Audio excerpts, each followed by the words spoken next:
అందరికీ నమస్తే అండి. అన్నమాట ప్రకారం ముద్రగడ పద్మనాభం గారు పద్మనాభరెడ్డిగా పేరు మార్చుకున్నాడు. మన గత ఎన్నికల ప్రచారంలో చూసాం. మొన్న ఎన్నికల ప్రచారంలో పవన్ కళ్యాణ్ గారిని విమర్శిస్తూ పవన్ కళ్యాణ్ గారిని పిఠాపురం నుండి ఓడించి తరిమేస్తాం, లేకపోతే నా పేరు ముద్రగడ పద్మనాభం కాదు, ముద్రగడ పద్మనాభరెడ్డిగా పేరు మార్చుకుంటానని చెప్పేసి అని ఒక సవాల్ విసిరాడు. దానికి గాను ఓడిపోయిన తర్వాత కూడా ప్రెస్ మీట్ పెట్టి చెప్పాడు, నేను పేరు మార్చుకుంటాను అన్నమాట ప్రకారం ముద్రగడ పద్మనాభంగా పేరు మార్చుకోబోతున్నానని చెప్పేసి అని ఈరోజు ఆంధ్రప్రదేశ్ గెజెట్లో ప్రచురించారన్నమాట. సో ఇక్కడి నుంచి ముద్రగడ పద్మనాభం కాదు, ముద్రగడ పద్మనాభరెడ్డి. పేరైతే బాగుందండి, పేరు బాగుంది. కానీ మీరు గతంలో లాగా ప్రతి చిన్న విషయానికి ప్రెస్ మీట్లు పెట్టేసి పెద్ద పెద్ద ఉపన్యాసాలు ఇక్కడి నుంచి ఇవ్వమాకండి. మనం చూసాం ఆల్రెడీ, ఈ ఎన్నికల ప్రచారంలో కూడా చూసాం. 2014 నుంచి 2019 వరకు కూడా మిమ్మల్ని చూసాము. అప్పుడు ఏ విధంగా పోరాటాలు చేశారు, అప్పుడు ఏ విధంగా ప్రభుత్వానికి వ్యతిరేకంగా అయిన దానికి కాని దానికి చిన్నదానికి పెద్దదానికి ప్రెస్ మీట్లు పెట్టి పెద్ద పెద్ద ఉపన్యాసాలు ఇచ్చారు, అది చూసాము. 2019 నుంచి 2024 వరకు కుక్కిని పేనిలాగా, అంటే ఒక్క మాట కూడా ప్రభుత్వాన్ని విమర్శించకుండా కేవలం టార్గెట్ పవన్ కళ్యాణ్ గారు చంద్రబాబు నాయుడు గారు టార్గెట్గా వాళ్ళకి లేఖల మీద లేఖలు రాసి, ఒక పక్క పవన్ కళ్యాణ్ గారికి లేఖలు మీరు ఎన్ని సీట్లు తీసుకోండి, పవర్ షేరింగ్ అడగండి, ఒక 2 ఏళ్ళు మీరు కూడా ముఖ్యమంత్రిగా పనిచేయాలి, కాపు జాతి వెనకబడిపోయింది, కాపులు మీరు ఉద్ధరించాలి, ఇలాంటి లేఖలన్నీ రాశాడు. అదే సందర్భంలో చంద్రబాబు నాయుడు గారికి కూడా అనేక లేఖలు రాశాడు. సరే ఎన్నికల దగ్గర సమయంలో మరి ఏం జరిగింది ఏంటో తెలియదు. ముందు జనసేనలో పార్టీలో చేరతానన్నాడు, ఆ తర్వాత వైఎస్ఆర్సీపీ పార్టీలో చేరి పవన్ కళ్యాణ్ గారిని అలాగే చంద్రబాబు నాయుడు గారిని విమర్శించడం మనం అందరం చూసిందే.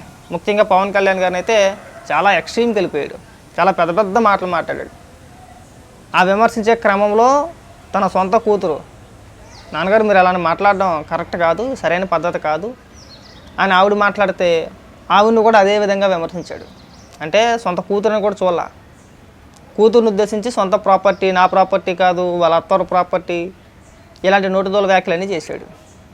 సరే ఆ తర్వాత అందరూ తిట్టారనుకోండి, అంత వయసు వచ్చింది ఏం పోయే కాలమయ్యా నీకు, బుద్ధి జ్ఞానం లేదండి నీకు, వయసు వచ్చిన తర్వాత మనం ఏ విధంగా మాట్లాడాలి, ఎలా మాట్లాడాలి, బయట వాళ్ళంటే విమర్శించేవలే, సొంత కూతురే కదా ఆవిడ్ని కూడా అలాంటి మాటలు మాట్లాడాలా అని చెప్పేసి అని విమర్శించారు.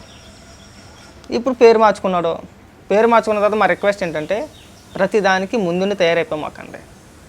గత 5 ఏళ్ల కాలం పాటు ఎలా మౌనంగా జగన్మోహన్ రెడ్డికి భజన చేసుకుంటూ ఉన్నారో ఇప్పుడు కూడా అలాగే ఉన్నాను. మౌనంగా ఉండదు కానీ జగన్మోహన్ రెడ్డి భజన చేసుకుని కాలితే గతంలో లాగా గరిట్లు పల్లాలు అటుకొచ్చి మళ్ళీ నేను కాపు ఉద్యమ నేతని, కాపు జాతి అన్యాయం అయిపోతుంది, కాపులందరూ వెనకబడిపోయారు, నేను పోరాట యోధుని, నేను కాపు నాయకుడిని, ఇలాంటి ప్రగల్భాలు ఇంకా పలకమాకండి.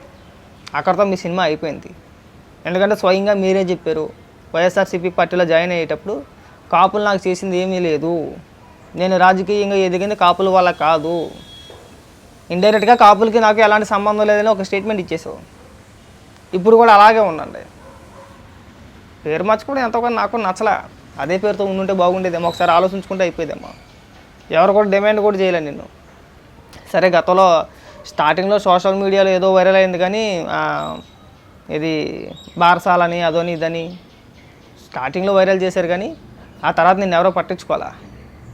అంత చిన్నదానికి పేరు మార్చుకోవడం కూడా కరెక్ట్ కాదేమో, ఒకసారి ఆలోచించే బాగుండేది. సర్లే అన్నమాట ప్రకారం పేరైతే మార్చుకున్నావు, సంతోషం.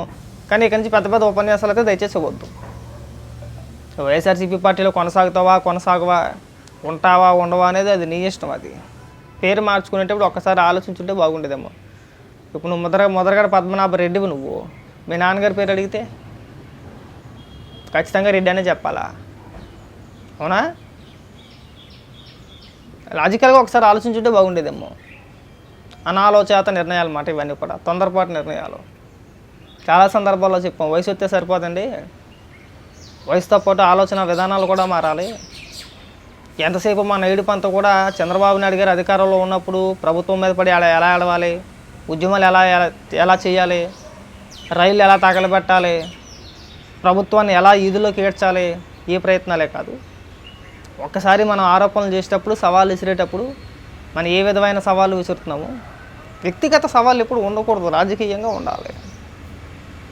అదొక భ్రమలో బతికేసామంటే అయినా బుద్ధి జ్ఞానం ఉందా నీకు ఏమైనా? వన్స్ ఒకసారి కూటమి ఏర్పడిన తర్వాత పిఠాపురం ఎమ్మెల్యే అభ్యర్థిగా పవన్ కళ్యాణ్ గారు పోటీ చేస్తున్నారు అన్నప్పుడే ఆల్మోస్ట్ విజయం కన్ఫామ్ అయిపోయింది. ఆయన గెలుపు కన్ఫామ్ అయిపోయింది. కన్ఫామ్ అయిన తర్వాత కూడా వాళ్ళు ఎవరో వైసీపీ నాయకులు చెప్పారనో, జగన్మోహన్ రెడ్డి చెప్పాడనో, వాళ్ళు ఏదో ప్రెస్ మీట్లు పెట్టి నువ్వు పవన్ కళ్యాణ్ గారిని తిట్టేయి, మీరు ఒకటే కదా, కాపు సామాజిక వర్గమే కదా, వర్గాలు మనం 2 వర్గాలుగా చీల్చేయచ్చు, కులాన్ని మనం 2 వర్గాలుగా చీల్చిన ప్రయత్నం వాళ్ళది. అందులో పడ్డావు. అందులో పడి జగన్మోహన్ రెడ్డి రాగానే జగన్మోహన్ రెడ్డి నీతో మాట్లాడగానే పొంగిపోయావు, మెల్ల కండువ వేయగానే. ఇంకేముంది, జగన్మోహన్ రెడ్డి నా మెల్ల కండువ వేసాడు, ఇంకా నాకు ఎదురు లేదు, నాకు తిరగలేదు, నేను నిన్న మాట్లాడేచ్చు అని చెప్పి మాట్లాడేసావు. ఇవాళ ఉన్న బరువు పోయింది. కుటుంబంలో నీకు ఎలాంటి విలువ లేదు, బయట నీకు ఎలాంటి విలువ లేదు. చివరికి వాళ్ళ పేరు మార్చుకోవాల్సిన పరిస్థితి. ఏం సాధిస్తావు ఈ వయసులో? పేరు మార్చుకొని ఏం సాధిస్తావు? అసలు సవాలు ఎసరడం ఎందుకు? పరువు పోగొట్టుకోవడం దేనికి? పేర్లు మార్చుకోవడం దేనికి? అంత వయసు వచ్చిన తర్వాత కూడా ఇలాంటి పనులు చేస్తే ఎలా మొదలుగడా?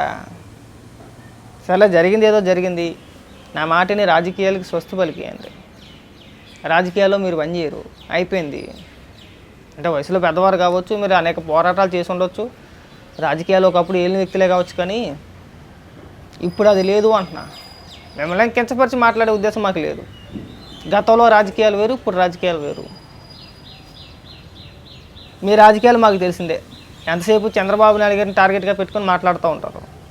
ఇప్పుడు ఆ రాజకీయాలు చెల్లవంటున్నా నేను. ఆ రాజకీయాలు ఇప్పుడు పనిచేయమంటున్నా. మీరు పేరు మార్చుకున్నంత మాత్రాన మళ్ళీ ముందుకు వచ్చి నేను పోరాడతాను, నేను ప్రశ్నిస్తాను, మాకు అధికారం ఉంది, ఇలాంటి మాటలు మాట్లాడమాకండి. చూడండి, ఫస్ట్ పరిపాలనా విధానాలు చూసి ముందు మీ పొజిషన్ ఏంటో తెలుసుకోండి. అక్కడ వైఎస్ఆర్సీపీ పార్టీలో ముందు మీ పొజిషన్ ఏంటి? మీ అబ్బాయి గారు ఎవరో ఉన్నారు కదా, ఆయన పొజిషన్ ఏంటి? గతంలో ఏ విధంగా ఉండబోతున్నాయి రాజకీయాలు? మీ రాజకీయ ప్రస్థానం ఏ విధంగా ముందుకు వెళ్ళబోతుంది? అంటే మీదంటే అయిపోయిందిలే, మీ అబ్బాయిది. ఆయనకైనా ఒక బాట వేయాలిగా మనం. ముందు ఆ హామీ ఏంటో జగన్మోహన్ రెడ్డి గారికి చెప్పించుకోండి. ఫస్ట్ జగన్మోహన్ రెడ్డి ఒక హామీ ఇచ్చాడనుకో, ముద్రగడ పద్మనాభం గారు మీ కుటుంబానికి నేనున్నాను, మీ అబ్బాయిని రాజకీయంగా ఎలా ముందుకు తీసుకెళ్లాలో నేను అలా తీసుకెళ్తాను. ఇలాంటి హామీలు తీసుకున్న తర్వాత మీరు పేర్లు మార్చుకున్నా, ఇంకోటి మార్చుకున్నా బాగుండేదేమో. ఇది తొందరపాటు చర్య అని నేను అనుకుంటున్నా. పేరు మార్చుకున్నంత మాత్రం ఏమైపోతుందిలే, ఊరికే మాట్లాడుకోవడానికి, ట్రోల్ చేసుకోవడానికి ఉపయోగం తప్పితే అంతకు మించి ఏముండదు. ఇక నుంచి ఇలాంటి బాధపడిపోవడాలో, హర్ట్ అయిపోవడాలో, ఎవరో ఏదో అన్నారని చెప్పి ఫీల్ అయిపోవడాలో, ఇలాంటి కార్యక్రమాలు దయచేసి వదిలేయండి. ఇక నుంచైనా మీ పని మీరు చేసుకుంటారని చెప్పేసి ఆశిస్తూ సెలవు. ఇలాంటి కార్యక్రమాలు దయచేసి వదిలేయండి. ఇక నుంచైనా మీ పని మీరు చేసుకుంటారని చెప్పేసి ఆశిస్తూ సెలవు.